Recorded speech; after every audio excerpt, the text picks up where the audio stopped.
ቼላ ወንድም ጥላ ቼልሲ ከሜዳው ውጪ ኒውካስትል ጋር ሄዶ አቻ ወጥቷል። አሪፍ ነበረ። ቆንጆ ቅጣት ምት አይተናል። ሪስ ጄምስ ቆንጆ ቅጣት ምት ታክሉስ ብትሉ ሁለተኛ ጎል በሉት። የሪስ ጄምስ ቅጣት በጣም ያምራል። ታክሉን ፒስ ነው። ጋርናቾ አትሆንም። ጋርናቾ እንኳንም ወጣች።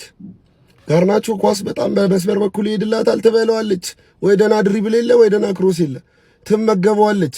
ቆንጆ ጨዋታ ነው ያየነው። ከረፍት በኋላ በተለይ ቼልሲ አሪፍ ተንቀሳቅሷል። ከምባክ አረጉ ሬሞንታዳ እያልኩ ነበር ያየሁት፣ አልተሳካም። ነገ ደግሞ ውዱ ክለባችን ቪላ ሜዳ ሄዶ ቪላን ይገጥማል። አቢዩኤል ደግሞ ምቹ ኮርነር ቆንጆ ኢቨንት አዘጋጅቻለሁ እንዳትቀሩብኝ። እስከዛሬ እንግዲህ ተነፋፍቀናል። ኳስ 5 ሰዓት ሆኖብን አካውንታችን ላይ የሆነች ቀይ ነገር በርታለች። ሙሉ የእግር ኳስ ቤተሰብ ይሄ የዩናይትዳውያን ግዴታ ብቻ አይደለም። ምንሙን እየገባህ አካውንቴን ኮፒ ሊንክ አርግ፣ ኢንጌጅ አርጉ ከቪዲዮቼ ጋር፣ አለበለዚያ ይቆያል። ከረጅም 3 ወር ይቆያል ምናምን ብለውኛል መሰለኝ። እኔ አይመቻችሁ ያራዳ ልጆች። ሃንግማን አቻ ወጣለች። ኖርማል ነው። ቶፕ 4 ለመግባት አቻ ኖርማል ነው። ሴንት ጄምስ ፓርክ የሁለት ሃፍ ጨዋታ ነው ያየነው። ፈርስት ሃፍ ኒውካስል እሳት ከዛ ሰከንድ ሃፍ ካፒቹሌት። አርሰናልን ባለቀ ሰዓት ሰጠው፣ ሊቨርፑልን ባለቀ ሰዓት ሰጠው። ኒውካስል ይሰጣል። ቸልሲ ኮንክ ግን አቻ ይወግምባል። ሪስ ጄምስ ምን አይነት ቅጣት ምትን ያገባው አባቴ! ይሄ ሰውዬ ሚድፊልድ ላይ ከባድ ፕሮስፔክት የሆነ ሰው ይሸጡታል ማለት ነው። ቸልሲዎች ታውቃላችሁ፣ ቫይቡ ሊሸጥ ነው ማለት ነው። ፓልመር ደግሞ በጣም የሚጮህበት ስቴዲየም ውስጥ ምናምን አይደላውም፣ ራሱ ነው የሚበርደው። እኛን ሳይሆን የሚያበርደን ራሱ ነው የሚበርደው። ማሬስካ ይችላል፣ ተጫዋች ስለሌለው ነው። የተገነዘብናቸው ነገሮች ማለት ነው። ዛሬ ብትሸነፊ ኖሮ 8ኛ ነበር የምትሄጂው ማለት ነው። ሁሉም እንዲሁ ወንድም ጥላ ራሱ እንዲሁ እየቋጠረብሽ ነበር። ክፉ ነው፣ ለራሱ ጥቅም ብቻ ነው የሚያስበው። ሰገጠ መፈመስ አለብህ ሃንግማን፣ ያለበለዚያ ጉድ ውስጥ ነው የምትገባው ሃንግማን፣ ነግሬሃለሁ። የሲቲን ጨዋታ ስትሪም እናደርጋለን፣ የሊቨርፑልን ጨዋታ ስትሪም እናደርጋለን፣ የአርሰናል ጨዋታ ስትሪም እናደርጋለን። ቋጣሪም ጠርተናል፣ ወያላ ጠርተናል። ዛሬ የኔ ቀን ነው ዛሬ። ምን አለ በለኝ። በቃ ፕሪሚየር ሊግ ምን አይነት ሊግ ነው ጋይስ? ምን አይነት ኳስ ነው የተመለከትነው? ቀናችንን በእግር ኳስ ለመጀመር ምርጥ ጨዋታ በ17ኛው ሳምንት እንግሊዝ ፕሪሚየር ሊግ መርሃ ግብር ኒውካስትል ዩናይትድ ሴንት ጄምስ ፓርክ ላይ የምዕራብ ለንደኑን ቼልሲን አስተናግዶ 2-2 ተለያይቶ ነጥብ ተጋርተው ተለያይተዋል። በጣም የሚገርም ጌም ነበር የተመለከትነው። ፈርስት ሃፍ ኒውካስትል በጣም የተሻለ ቡድን ነበረ። በሙከራዎች ረገድ በጣም ጥሩ ሙከራዎችን ማድረግ ችሎ ነበር። ወልቲሜትም 2 ጎሎችን ለኒውካስትል አስቆጥሮ የመጀመሪያ አጋማሽ በኒውካስትል ዩናይትድ 2-0 አሸናፊነት ነበረ የተጠናቀቀው። ነገር ግን ከሁለተኛው አጋማሽ በኋላ የኢንዞ ማሬስካ ቼልሲ ፍጹም ተለይተው ነበረ የገቡት። ከዛ በኋላ ሪስ ጄምስ በጣም አስደናቂ የሆነ ፍሪኪክ ጎል ካስቆጠረ በኋላ 2-1 በማድረግ ሁለተኛው አጋማሽ እንደተጀመረ ቼልሲዎችን ወደ ጨዋታው መመለስ ችሎ ነበረ። በድጋሚም እንግዲህ ጃኦ ፔድሮ ከግብ ጠባቂው ሳንቼዝ አሲስት የተደረገለትን ኳስ በሚገርም እርጋታ በማስቆጠር ጨዋታው 2 አቻ በመሆን በዛ ውጤት ተጠናቋል ማለት ነው። ሰከንድ ሃፍ ደግሞ ቼልሲዎች በጣም የተለየ ነበሩ። ፈርስት ሃፍ ኒውካስትል ነበር፣ ሰከንድ ሃፍ የቼልሲ ነበረ። ኒውካስትል ሰከንድ ሃፍ ምንም አይነት ታርጌት መሞከር አልቻለም። ቼልሲ ፈርስት ሃፍ ምንም አይነት ታርጌት መሞከር አልቻለም። እርግጥ ኒውካስትል ዩናይትዶች ወደ መጨረሻ አካባቢ ከአንድም 2-3 ጥሩ የሚባሉ ጎል የሚሆኑ አጋጣሚዎችን አግኝተው ሳይጠቀሙባቸው ቀርተው ነበረ። ሪስ ጄምስ ግን ምን አይነት ተጫዋች ነው ጋይስ? ይለያል። በቃ ይከላከላል፣ ያጠቃል። ያንን የሃርቬ ባርነስ ኳስን አይታችሁታል እንዴት ታክል እንደወረደበት? ምን አይነት ተጫዋች ነው? ፍሪኪ ጎል ውስጥ ብትል ተከላካይ እንደዛ አይነት ጎል ያስቆጥራል ጋይስ። ለማንኛውም የኢንዞ ማሬስካው ቼልሲ በ29 ነጥብ በፕሪሚየር ሊጉ 4ኛ ደረጃ ላይ ለጊዜው ተቀምጧል። የሚገርም ጨዋታ ነበር ግን የተመለከትነው። እናንተ ስለ ጨዋታው የተሰማችሁን ሀሳባችሁን ኮሜንት ሴክሽን ላይ አካፍሉኝ። የፕላስ ምልክቱ በመጫን ፈጣን አዲስ የሆኑ ኳሳዊ መረጃዎችን ማግኘት ትችላላችሁ። ስንት ነገር አስቤ ነው ካስተ የሃንግማንን ደጋፊ እንዴት ጨጓራውን ልላጠው የሚለውን ነገር በደንብ ተዘጋጅቼበት 2-2 ስትመራ ኒውካስትል ምንድነው ችግር? ይሄኔ እኮ 2-2 የምትመራው እኔን ቢሆን እኮ አትለቀኝም ነበር አውቃለሁ። ምን አይነት ቡድን ነው? ለማንኛውም ሃንግማን ምን አይነት ፐርፎርማንስ ነው? 2 ደብል ፌስ ነው እንዴ ያላችሁ ቸልሲዎች እንዴ? ፈርስት ሃፍ ሌላ፣ ሰከንድ ሃፍ ሌላ እንዴ? የመጀመሪያው 15 እና 20 ደቂቃ ሌላ ቡድን፣ ከዛ በኋላ ሌላ ቡድን። ምንድነው ደብል ፌስ የምትሆኑበት? አንድ ቡድን ሆኖ እንጂ እኛ እኮ ተሰቃየን እንዴ። እኔ አሁን ሰጡት ለጠፉት ብዬ እኮ ጨርሻለሁ። ግን በቃ ግግሞ ተነሳ አቻ ጨረሰኝ ጨዋታ።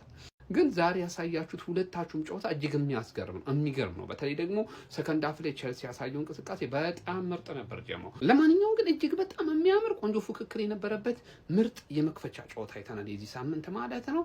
ለሁለታችሁም ጭብጨባ ይገባችኋል ጀማው። በተረፈ ይመቻችሁ ጀማው። ቼላ 2-0 ከመመራት ተነስታ ሁለታቸው ወጣለች ማለት ነው። በዚህ ጨዋታ ቼላው ነጥብ ጣለ ለማለት በጣም ከባድ ነው። ኒውካስትል ነው እንደውም የተሻለው ቡድን የነበረው። ኒውካስትል በዚህ ጨዋታ ነጥብ ጥሏል ማለት ነው። ወደ 10 ቢጫ ካርድ ምናምን የተመለከትንበት ጨዋታ ነው። ምን አይነት የሚገርም ጌም፣ ያበደ ጨርቁን የጣለ ጌም ነበር ማለት ነው። ምን አይነት ጎሎች እንደተቆጠሩ ተመልክታችኋል። ጄምስ የሚያምር ቅጣት ምት ነበር ያስቆጠረው።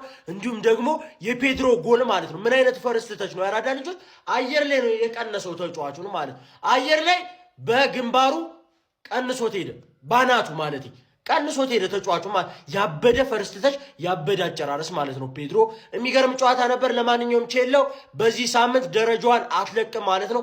በጎል የተሻለች ቡድን ስለሆነች ኧረ ምን አይነት ጨዋታ ነው! ኧረ እግዚአብሔርን ፈጣሪ ያተረፋቸው። እግዚአብሔርን ምን አይነት ጨዋታ ነው! ሰከንድ አፍ ይቅርታ እንግዲህ ያው ሰከንድ አፍ ሁለተኛው ጎል እንዲህ እንደጨፈርኩ፣ የመጀመሪያው ጎል እንዲህ እንደጨፈርኩ። ኧረ ሪስ ጄምስ ምን አይነት ተጫዋች ነው! ጆዋ ፔድሮ እስከዛሬ የሚያቃጥለንን ምን አይነት ጎል ነው ያስመለከተን! ሳንቼዝ አሲስት!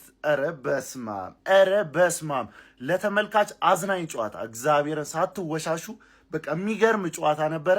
ክፍት ጨዋታ ነበር። በቃ ክፍት ጨዋታ። ከባዱን ጨዋታችንን እስከዛሬ 4 ዓመት ተከታታይ እዚህ ሜዳ ላይ ተገርፈናል።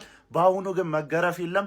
እንደውም ደቂቃ ቢኖር እኛ የመጨመር ቻንስ ነበረን። ግን ይሁን ብለን ከባዱን ጨዋታችንን ጨርሰን ካሁን በኋላ እንዳለ በሜዳችንና የቀሩት ደግሞ ቀላል ጨዋታ ስለሆኑ የዛኔ እንገናኛለን። ግን እግዚአብሔርን ይለያል። በቃ ቼልሲ ይለያል።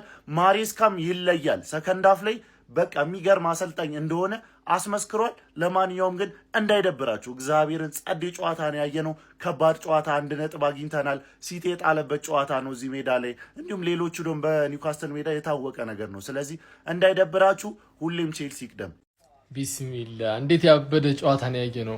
ፈርስት አፍ ሊጫወቱ ነው የመጡት ኒውካስትሎች፣ ቼልሲ ሰከንድ አፍ ሊጫወቱ ነው የመጡት። ሁለቱም እረፍቱን ተካፍለውት ነው የሄዱት ማለት ነው። ግን ከሆነ ሰዓት በኋላ በቃ ያበደ ጨዋታ ነበር። ሁለቱ እኩል የሚገባው አይነት ጨዋታ ማለት ነው። ቼልሲ ግን ወይኔ ጋር ናቸው። እንዴት ነበር ስትቃጠሉ የነበራችሁት የዩናይትድ ደጋፊዎች? ቢስሚላ ይሄ ምንም አርጀንቲና፣ ይሄ ጥቁር አፍሪካዊ ተጫዋች ነው፣ ምንም አርጀንቲና አይደለም። እንዴት እንደሚያቃጥል ማለት ነው። ግን በቃ ቅዳሜን የሚያሳምር ቅዳሜን በአሪፉ የሚያስጀምር አይነት ጨዋታ ነው ያየነው። ይመቻቹ።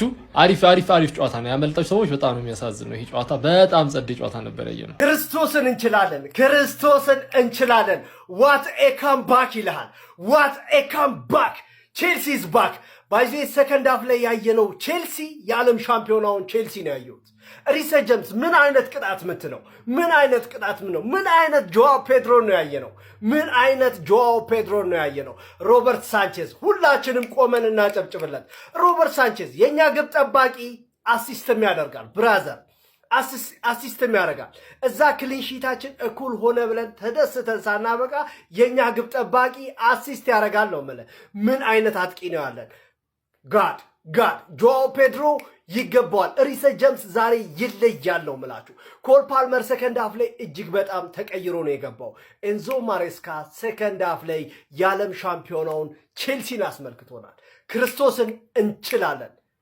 ጄምስ ፓርክ በጣም አስቸጋሪ ስቴዲየም እንደሆነ እናውቃለን። ብሉ ኢዝ ደ ከለር። ኮርቼበታለሁ፣ በቲሜ ኮርቻለሁ። ወያሊት አዳሜ እየመጣሽ የምታሽቃብጭ ሁላ ግቢና አውጩ። ሰከንድ አፍ 2 ጎል አገባው ብለ ይሄ የለንደን ኩራት ላይ አተኛም እኮ አባቴ። 90 ደቂቃ ፍሽካ እስካልተነፋ ድረስ አትችልም ማለት ነው። ብሉ ኢዝ ደ ከለር። ክርስቶስን ኮርቻለሁ። ሰከንድ አፍ እንለያለን ነው ምላችሁ። 90 ደቂቃውን በአጠቃላይ ተጋድለዋል ልጆቻችን። ከ2-0 መመራት ተነስተን ግብ አናውጣው ነው ምለ። ግብ አናውጣው።